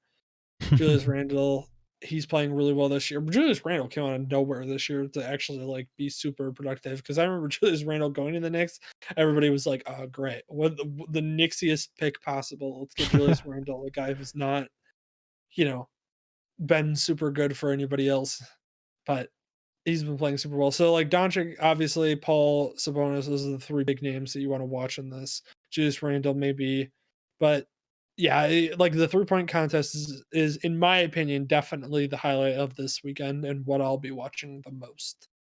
I Okay. will watch the dunk contest just because I'm an NBA sucker and love to watch all NBA like stuff like that on All-Star Weekend especially. So I'll watch it, but I'm not going to be happy about it. Yeah, understandable. So all right, so there's my NBA that I wanted to cross over into and talk a little bit about. Another thing I want to talk about, so let's head into a category we haven't talked about before, is a little bit of golf. So there's a person I want you to look up that I've heard a lot about. I've been watching a little bit of him, paying attention, a little bit of reading on him a little bit. Is Colin Collin, and then Morikawa. Colin Morikawa has actually been super, super talented guy, 24 years old. From what I gather, so a couple things on him. So one, he's already won a PGA Tour championship, which is a major. So he's already won a major. He has won 4 other PGA events, I believe. He's the second player in history to win let me see what I have written here. Second to win a major and a WGC event before the age of 25. Can you tell me who the other person might be? I don't watch a lot of golf, but is it Tiger Woods maybe? You're correct. Wow, look at Okay. that. Wow, look at you. So Exactly. pulling out a little stat for you. How But old anyway, is he? so How old is he? 24. No fucking way. Yeah, from California. So I'm such a piece of shit. So I know. useless. We're saying, listen, we're 23 years old. We're sitting here talking about this guy who's doing. Am I 23? Am I 24? What are you? I don't know. I don't even keep track anymore. I just know I'm above 21. 24. Yikes. Oh God, we're the same age. He's so much more. I think his winnings are like 2.5 million so far. So don't look at that. Hey, you're getting there, champ. Yeah, right. Getting there. Anyways, this kid super talented. Like one of the things that you'll notice when you actually watch him hit a ball is he's got one of the just like most beautiful forms you've ever seen out of a guy. Like like if you look at his initial his initial swing, like the start of the swing, he doesn't move. Like he barely moves. Like if you actually had like a straight on look at him, where his body's facing, it's remarkable how much he is controlled in his swing. He doesn't have a very far drive. I think I saw that his average is like 292, which is not spectacular at all.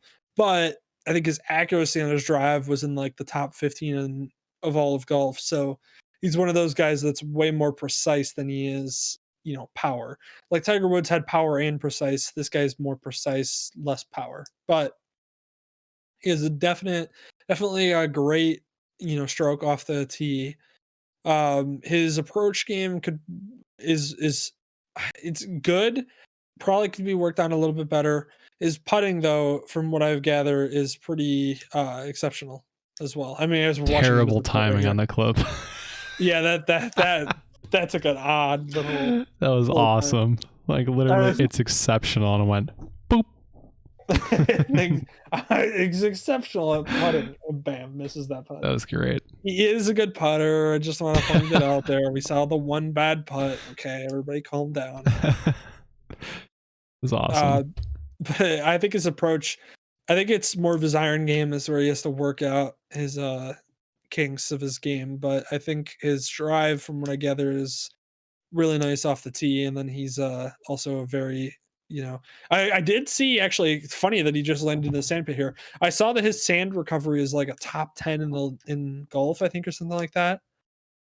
Okay, so I'm gonna give you my impression of what sand recovery is. And you're gonna tell me if I'm right. Oh boy, here we go. Yeah, go ahead. So I'm guessing. I mean, we just watched it, but you go ahead. Okay, well, anytime you get into the sand, you try and get it out, and if you're like me, you just like hit it against the side of the sandball a couple of times and eventually flip it out. But if your sand retrieval percentage or whatever it is good, you can, only hit it once and actually get it back in play. And that's the measurement. Okay, you are correct. That is to get it back into play after one hit, but also to get it accurately in play. Like you also want to be like close to the tee, or just make it like a very, very playable putt. Like you want it to be a one putter. Like you can recover from the sand pit and get on the green, but you could be a two putter. But you want to be like a one putt within maybe like 15 feet of the tee is like a great sand recovery, and this guy can do that. Okay, cool. That was close.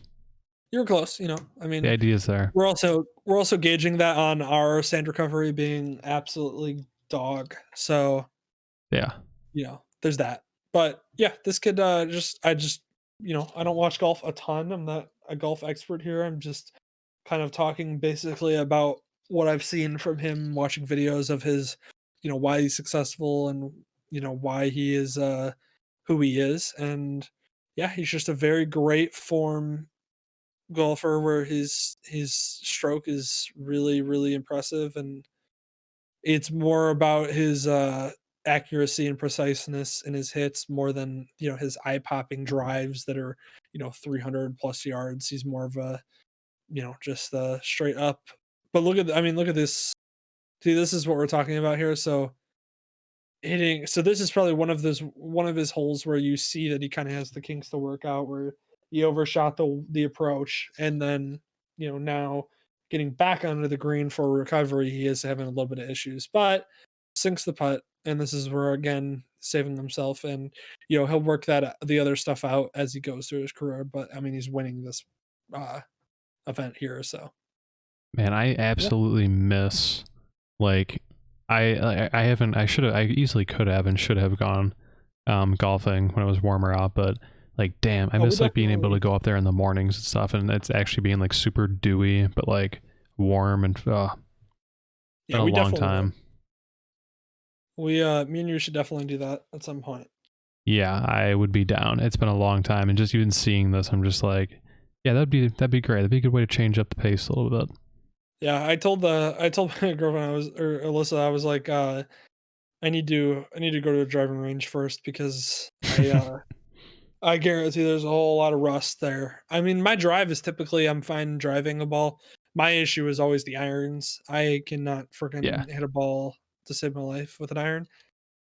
Yeah. If I could go to a course with like a driver, a pitching wedge, and a putter, I'd be great. Right. Just pitch it like 3 times onto the green, then putt it in. I'd be good. Yeah, that's so I'm actually pretty good. I'm a good putter and I'm good at pitching wedge, but I cannot hit a single ball with an iron. Yeah, I'm kind of the same. I'm kind of the same way. I just don't. I usually was never taught, and I never really figured out exactly like what the hell to do with irons. It just basically I'm like, is it like longer than maybe like I don't know, 200 feet? Like okay, I'll use a 7. Is it shorter? Be like, I'll still use a 7, or like a pitching wedge, and then anything in between. I want to point out that I don't think that any of what you just said is at all accurate for. And that I was never taught. I just I'm Gave pretty it sure my a best three shot. iron. Pretty sure a 3-iron is supposed to go for like 180 yards. Oh, we're talking feet though. Oh, my bad. All right, calm I'm down not there, you I'm not out American. there yeeting it 100 yards with a 7 100 iron. yards. Sorry. Yeah, thank God. I do Anyways, miss it. Even just for fun. I can care less if I suck or anything. It's just fun to. I never got to. I haven't golfed. I don't think, or at least like on a, like a. Shit, has it really been that long? There's no way. I don't think I don't it's think I've been gone. I it's haven't been gone golfing and drinking. Basically, is what I'm Dylan, trying to we say. just. Oh, I haven't gone. I don't think I've ever gone golfing and drinking. We got to do that at some point. Yeah, that's like basically why the sport was invented. So, Yeah, I need to do that. That's what I keep on wanting to try. well, we'll set a date at some point and we'll get that out there because it's actually going to start warming up soon. So, but anyways, I just want to highlight a little bit of golf here because it's we don't. We gotta start branching out into different sports, different things, and this is one of those where I actually enjoy golf and I enjoy playing it and I enjoy watching it, especially when I'm watching good golf. And Yeah. so this is a kid that I was on my radar for a little bit, and I wanted to talk about him because I have seen that he's starting to make a lot of great strides in the tour, and again, being one of the only players mentioned in a conversation with youngest winner and Tiger Woods is in that conversation, then yeah, you definitely need to pay attention to him. So Yeah. throw that on people's radar. What was it? Colin Morker. What I cannot pronounce his name, and I'm gonna pronounce it wrong Colin every time. More Morikawa. Marikawa. Yes. Morikawa. Okay, Sick so yeah, name. Very pay attention marketable. to him. All right. Now I do want to move on to my last topic that I have for us to cover, which I think is one of the weirdest topics that I've read about. So just look this up. He's one of the best players in Oh, it's not this. he's one of the best players in the entire NHL, and it's just weird what's happening right now with him. So apparently, from what I gather, and I was re-listening to the story before we came to the podcast, so that way I could hear it again, so I can actually kind of understand what's happening. So apparently, there was allegations that came out about him where he had I don't know if it was sexually assaulted or assaulted a 18 to 20-year-old girl. Yeah, it was just regular assault, the much cooler assault. Yeah, the much cooler. We don't condone that, by the way, just throwing it out there. Yeah. So yeah, so it was like a 20 something, it was like 18 to 20-year-old girl, 18-year-old woman they're saying in here. And yeah, in Latvia. So what was weird about the situation was this happened in 2011. This started to come up in the news in Russia. It got picked up in Russia. It wasn't super big in Russia at the time, the news at least, because it's one of those where it's just like, it's from 2011. Is it actually true? There's not a lot of evidence at that moment to back it up. What became weird about the whole thing is then it got picked up after that in America, and what really got the story going was that amidst these claims, he announced that he was taking a 2-week stay away from hockey. And so it was like kind of odd because it was like with all this happening, now you have to start drawing connections to things and what may have occurred there. He has been one of those people, one of those Russians that's been very adamant about his anti-Putin propaganda, Yeah. which obviously doesn't usually go well for people that do that are Russian. He's 29 already? Holy shit. Yeah, I know, dude. Hockey has. I really stopped watching hockey super closely in like 2016 after like the Blackhawks fell off, and it became one of those where I just like my mind has glazed over hockey for the last 5 years. So I'm like jumping back into it and being like, oh, this guy's supposed to be one of the best in the league. I didn't even know he was one of the best in the league. Like, Yeah. I remember Connor McDavid coming in as a rookie, and I'm like, he's probably like player now at this point, 5th-year player. I don't even know. But basically, whenever he was coming in his rookie season, that's when I dropped off from hockey, which is my fault because hockey's actually entertaining to watch. But essentially, this whole controversy happening, it's just such a weird story. So yeah, he's a New York Rangers, been It's vilified by transparent. his homeland. It's like a weird thing where like I guess like he's because of his anti-Putin propaganda, people are thinking maybe is this like a political thing where these rumors and stuff are coming out and they're quote unquote becoming true because obviously he's anti-Putin and this is something that may or allegedly had happened. Yeah, I mean it's a hit piece. If you look up the sources behind this, the guy who like even reported it and like is a source for Oh it yeah, is a piece of he's a shit. guy that clearly has done this before. It's fucking bullshit. I mean, like, I'm not saying it didn't happen or anything, but like, the timing is so stupidly suspect. Like, come on now. That's what I'm saying. It's one of those weird stories where 2011. you don't really see political opinions play into sports where the guy actually has to take like a 2-week stay, and it's probably because he's taking care of his family. That's what everybody basically said the 2-week stay was, and I think that might have even been what he had said, which makes sense because obviously when this whole allegation comes out, there's gonna be questions from your family about like, is this legitimate? You know, you attacked a woman, an 18-year-old woman back in 2011. Like that's pretty irresponsible and pretty douchey. So like, hey, not the family member I knew, but so one of those where I think he's probably getting his family in order and being like, hey, this isn't me. I didn't do this. Listen, like, let's all kind of, non not verbally say why we all know for sure that this isn't 100% true. But yeah, it's a weird thing I saw that I was like, I've never really seen this in sports before. It's surprising they didn't make it worse. Honestly, is what I was expecting. Like, Well, I it mean, even is a testament to that. Is like this is the best that they could do. Is like this one is bad, yes, but it's not like holy shit, like wipe him off the face of the earth. Which I'm surprised they didn't just go for the yeah. nuclear option. And so that like, I'm surprised that it's only assault. I'm surprised that it hasn't been like a full on like rape this girl kind of thing. Yeah, exactly. If they're smearing him, like granted, we're talking completely without the knowledge of whether or not this is actually true because you don't have all the facts. We don't know all the facts. We don't know whether it's true and it happened and it kind of got thrown under the rug. So who knows? But it is, of course, just superstar player in the NHL who's not playing over in Russia, who's very anti-Putin. Suddenly, there's all this stuff being written about him from his this incident in Latvia, and Russia is, of course, one of those where it's not surprising that Putin would try to have him smeared or his name smeared because of his lack of support. Because like you see Ovechkin's like a hardcore Putin supporter, so like of course Ovechkin's like the love of The Putin. golden child. Yeah, exactly. So this is like that, like the black sheep of the family apparently that we're just gonna try to smear as much as possible. Yeah. Yeah. Yeah. So Interesting story. I don't buy it. yeah, I me think it's neither. pretty But transparent. I think that's why it also hasn't gotten picked up very much either. yeah, I think everyone's like, yeah, okay. Sure, bud. yeah, no, I agree. One more thing that I wanted to really quickly highlight.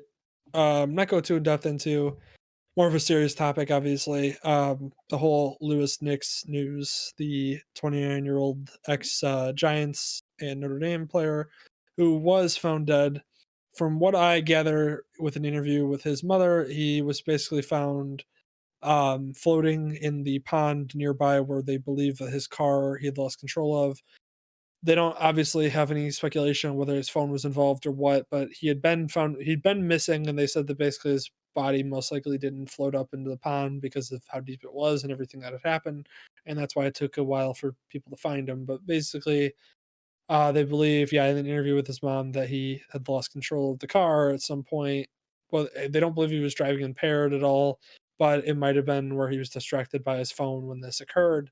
And the reason why they know that he lost control of the car is because they had a trouble finding the lines of the tire marks and stuff and the car at this specific area. So that's what I know of the situation. That's all I'm going to speak on the situation. But I do say that it obviously sad to hear. Yeah, you don't want to see somebody, especially we talk mainly sports in this podcast, and so obviously there's plenty of people that die in the world that mean a lot too. But this is a guy who I remember him. I remember watching him. I remember him being on the Giants. I've seen his name. You know, I remember him being in Notre Dame and everything like that. So a little bit sad news, and you know, obviously all the best for his family, but just a sad situation overall. Interesting. Yeah, I think I did see a little bit of that. I didn't hear too much about it until now. Mhm. So Huh. just wanted to throw that out there. It was something that was in the news this, you know, last week and a half. So, but and I just wanted to kind of put the facts out there as that we know him at least. And this is again what I'm getting from an interview that was done with his mom. So this is coming directly from her, and you know, I'm not trying to understate anything that occurred, but it is sad. I do remember watching him a bunch at Notre Dame for sure, and then in the NFL as well. Mostly with the Texans, I remember him. So, Wow. but, Yeah, only 29. That's brutal. yep. So okay, so kind of get away from that, you know, and kind of bring the the energy and stuff back up. Anything that you wanted to highlight? Anything that you saw that you want to talk about? Anything you want to just talk about in general? Um, in terms of specific topics, no. I thought it was kind of cool that they said that the timelines have been bumped up for vaccines. So that's the thing that's immediately on my mind. I know they were bumped up from initially being available, at least having the doses that could be administered, to being instead of July being bumped up to the end of May. So that's Mhm. exciting. I feel like that's going to accelerate things a little bit. Um, that's pretty much the one that's on the forefront of my mind. In terms of any other kind of news, nothing immediately jumps to mind. I'm trying to think of movies or TV or anything. I started WandaVision. Oh, did you? Two How episodes do you into like it? that. I like it a lot. I might even watch episode 3 tonight still before I go to bed. Yeah, I'm yeah. still We looking watched. at it. Me and Alyssa have caught up. We've watched all of the episodes that are out, and man, it's so good. It's just so interesting, and the way that it's done, and like I can't you're even Google early, so like you're WandaVision. talking about watching only episode 1 and 2 so far. Yeah. Man, wait till you see like it. Like me and Alyssa were joking because we were watching episode 8, and we were like, "Hey, remember in episode 1 where it was like just a casual show?" It was like, Yeah. "Yeah, I remember that." Like we're in episode 8, and this is like how we feel. I know, and I So, want to skip to that part already, and I can't even Google WandaVision because I don't want to get spoilers. I already had like oh, one you thing will. spoiled for me Well, already, so I'm trying to forget so, about it. yeah. But anyways, great show. I love it. Recommend it to everybody. I did that, and I actually just finished Schitt's Creek too. I don't know if you've watched that. Oh yeah, I liked it. It was a good ending. Yeah, it I was a know. great ending. It was a great show overall, and I like that they stuck to their guns with the fact that they had a final season written and that was it. Like they knew that where it was gonna the story was gonna go. I like that because I don't like I don't like when shows get dragged out a lot. And American shows tend to get dragged out a lot. Oh yeah. Uh, you know, so I do love this show for the majority of it, so I'm not gonna smear it, but I do want to point out that like shows like Supernatural and stuff like that that went 15 seasons, like that's a bit dragged out. Like they probably could have had the story. Don't get me wrong, I love the show probably up until the end of season 11, but yeah, the rest of that show could probably just like cut it there. You had a great run. And I think that that happens with a lot of American shows as they get run into the ground basically. No one's gonna And start so watching a show that has 15 seasons. That's the thing too. I know. It's I really so tough. appreciated Schitt's Creek being 6 seasons. We know what our episodes are. They're 20 something minutes long. They're awesome. They're hilarious. Show ends on a high note. Everything's, you know, everything turns out not exactly with the way you want it to, but like good enough that you're happy with where every character is at. So great show. Great writing, great show, great overall, everything. Highly recommend everybody watch Schitt's Creek. Fantastic. But I just finished that, watching WandaVision. I'm watching actually Lucifer now right now. I'm in Ooh, like yes. I'm towards the end of season 1. Yeah, I test to watch that show. I always watch a lot in the background. And I got into it too. It's good. Mhm. I need to watch the whole thing like by myself. Bro. So, yeah, that's what I'm watching right now. I finished a book for the first time in quite a while. Too. Did that. That was great. Um Alyssa Which book? recommendation, one of her favorite books, Crown Prince, is what it's called. It was a good book. Um yeah, so that's been my entertaining time lately as far as media consumption.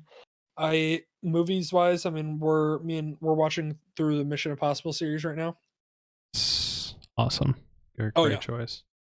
We just watched Mission Impossible 2, which is like the low light of the entire series, but like after the Mission Impossible 2 is when everything like the movie just keeps going up and up the series. Yeah. So, but yeah, that watching that. We are on episode 7 of Star Wars, watching all of those movies. We watched all of the Lord of the Rings. It's the first time for Alyssa. I still need to do that myself. Huh? I still need to watch that myself. Yep. I watched all 3 in one day when I was young. Yeah. When I was younger at my other house, I started the first movie, and I think it was like the extended cut too. That was like 3.5, 4 hours. And Jesus Christ. I watched the first movie at like 8 a.m., finished it at like noon, had lunch. Then I watched the second movie, finished that at like 4 or 5, had dinner, and then I watched the third movie after that until like 10 o'clock at night. And then that was my whole day. It was literally like a 14 to 16 hour day of just Lord of the Rings. But I'll tell you what, watching all 3 movies back to back to back definitely felt like a freaking journey of my own. Yeah, that would be literally like living lifetimes. Yeah, it's fantastic.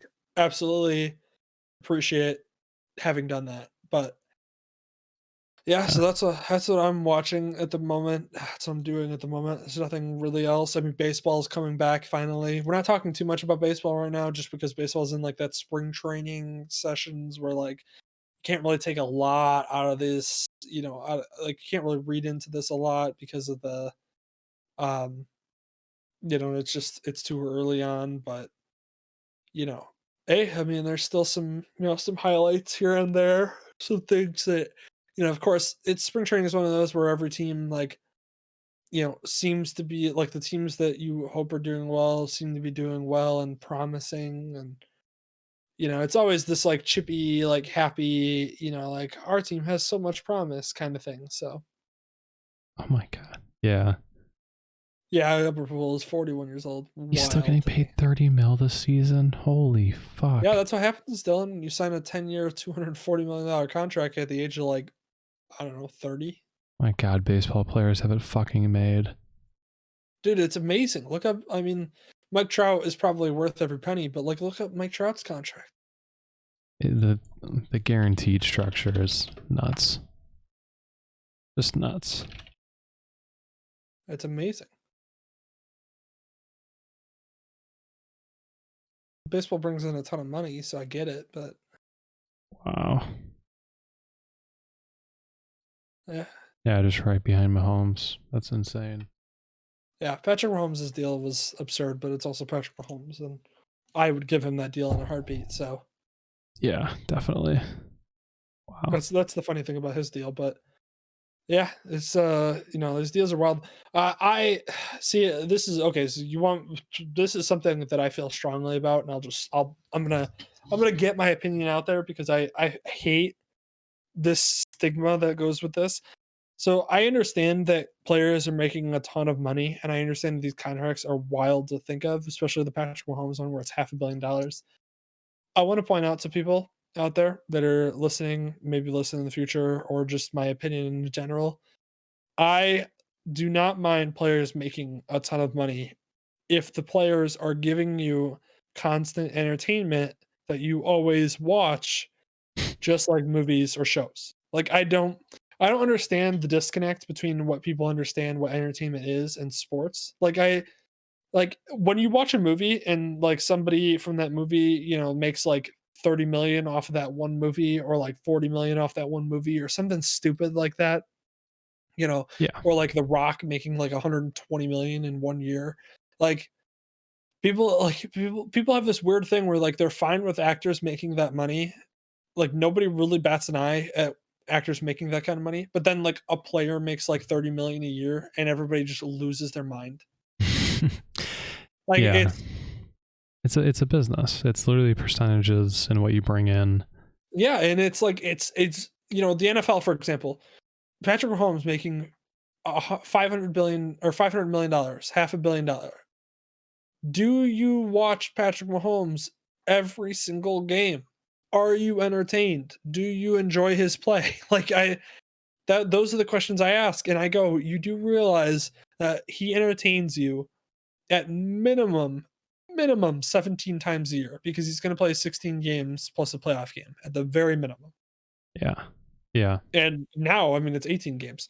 So he plays 18 games and entertains you for 18 games, and you're going to be upset that he's making $50 million a year. Like, No, you do it's still realize 17. It's 17 this year. what For games. is it? Yeah, they added one game. 18 weeks. But yeah. Yeah, so that's what I'm saying. Like 18 games because he plays 17 plus a playoff game, mostly at the very minimum. Like because they're going to make the playoffs. So it's one of those where he entertains you for 18 games, and in 18 games he makes $50 million, which if you break that down is like I don't even know what it is. It's like 3 to 5 million a year or a game, right? Yeah. No. Yeah. Right here. It's something stupid like that. Yeah, 2.6 million a game. So every game that you sit down and watch for 3.5 hours, where he entertains you the entire time, he makes 2.5 million for. You do realize that blockbuster movies, have come out that are 2 hours long, and the actor will make 30 million for that movie. Like, Yeah. and you could say all you want about production and acting and how they spend weeks and weeks on set and all this, and they put all that time in. Like, you do really you don't think the players work in the off season? You don't think the players are every single day in between the games that they play are working? Yeah. Craig said, man, Prince Fielder really snuck in that list. A forgotten legend. Wait, what? Craig said Prince Fielder really snuck in on this list. I see. Prince Fielder was legit though for quite a bit. It was like an actual good it was such a good hater that's why. But yeah, he really does get in that list. Thick boy. He always was. I think he retired officially, but he always was. I remember watching him going to Brewers game. I went to a Brewers game, get to watch him up in Milwaukee. Shit, so they're still paying out his contract? Oh, Yeah. wow. Yeah, dude, some of these contracts, man, they still go. He had a career-ending neck injury. Oh. Yeah, Well, that's that makes right. more sense. But yeah, I just don't get it. Like, especially like NBA player or baseball player. Baseball player, like Mike Trout making like 30 something million a year or whatever it is. Yeah. Like, dude plays 162 games. Like, it's 220 grand a game he makes. Yeah. Wow. Like, Till 2030. I guess that's, yeah. But still, wow. Yeah, talk about job security. Seriously. And that's I love guaranteed. the top of the list. Yeah. Literally game-breaking numbers. Top of the list, 166 million a year. He's OP. OP. Well, I mean, considered one of the best in the yeah. Ever. I would say I would give Cristiano Ronaldo the nod above Messi. That's just me. I don't want to start a whole firestorm with Yeah, where's he at? fans because they get crazy. I thought he was the highest paid Oh, it might not be Actor. contract. It might be like overall. But where's his contract at least? Wow. Yeah, he's 36 nuts. years old, but he's still playing at the freaking top of the game. I had no idea he was that old already. Holy shit. I thought he was Only younger. It's because he's been so good and he's played for so long, dude. Played Manchester United when he was like 16, right? Or whatever, or 18. I mean, he might be one of the greatest of all time. You go, him, Pele, Maradona, those are people that like get thrown in that conversation all the time. Sometimes Messi does. I don't think Messi's really done enough to deserve that because he's fallen short in so many big moments. But yeah, Okay. I will absolutely die on that hill. Players, not saying, I'm not saying that players deserve 100 million. Every player deserves that per year, but what I'm saying is that those players at the very top, Mike Trout, Patrick Mahomes, Mookie Betts, Tatis Jr., with this brand new contract he just signed, those are the players that you watch every single game, 162 games. Even if you watch 10 out of those 162 games, he's still entertaining you for a full 3 hours for 10 games, which is still a long time. And Yeah. he's making 20 something, 30 something a year. So Yeah. that's just how I feel about that. I just don't, I'm not, like I said, I'm not a huge fan of people like being pissed off about how much they make, and then don't say anything about the fact that, like, they're totally okay with what actors for TV shows and movies make. Yeah, it's just math at the end of the day. Hmm. A lot of people don't understand math though, so not Well, it's because surprising. people don't understand the breakdown of, the league is Wow. expected. I mean, the NFL over the next 10 years, I believe, if I remember correctly, over the next 10 years, the NFL is expected to make like $500 billion. Yeah. So, like one player making $500 million is, understandable considering they're the best player in the league. Yeah. I had no idea his contract goes that long. Hmm. Oh, Matt Ryan? Yeah. Yeah, but Matt Ryan has that stipulation where they save like 20 something million a year if they cut him next year. So that's I why I was talking figured. about the Falcons are primed or in a prime position to draft a quarterback, whether it be they trade down and draft one, but they're in a great position to draft a quarterback because if they draft a quarterback, they have Matt Ryan for a year because then they can cut Matt Ryan next year and save a bunch of money. If they cut him this year, they take a lot of dead cap hit. But because of the way that contracts are structured and nobody really quite understands them except for the people that make them contracts, and they don't even understand it probably, but the way that it's structured, they save a ton of money if they cut him next year, whereas if they cut him this year, it's a lot of dead cap. So it makes 100% sense for the Falcons to draft a quarterback this year, like a Justin Fields or Trey Lance, and have them sit behind Matt Ryan for a year, learning the game, learning the playbook, getting ready, especially because it's a new coach down there, and then have them prime and ready to go for season two after Matt Ryan's cut. Yeah. Okay. All right. Well, I'm probably gonna be dipping out. Yeah, I think me we got too. through It's everything. Yeah, we got through all my topics, everything I wanted to cover. This is everything I was keeping track of or note of or just saw that I wanted to talk about or heard about that I wanted to talk about. And I always again, I want this podcast to be more about dipping into everything, whether it be sports or just daily life. So that's why we talked about shows and stuff like that. So what I did was is I tried to, I heard this name in golf and I've seen him play and I've seen a little bit about him. So let's actually talk about him and highlight him. Same with the story about, that happened in the NHL. I thought that was interesting to talk about. Obviously I'd like to talk a little bit more NBA once I start paying attention a little bit more, which I need to do. And, baseball, once that kicks off, we'll talk more about that too. We'll keep it updated on the off season for the NFL and yeah, keep everything going. So, Yeah. All right. all right. Well, that's thanks everybody for watching, and I think that's I think we're gonna call it there. All right. Good night.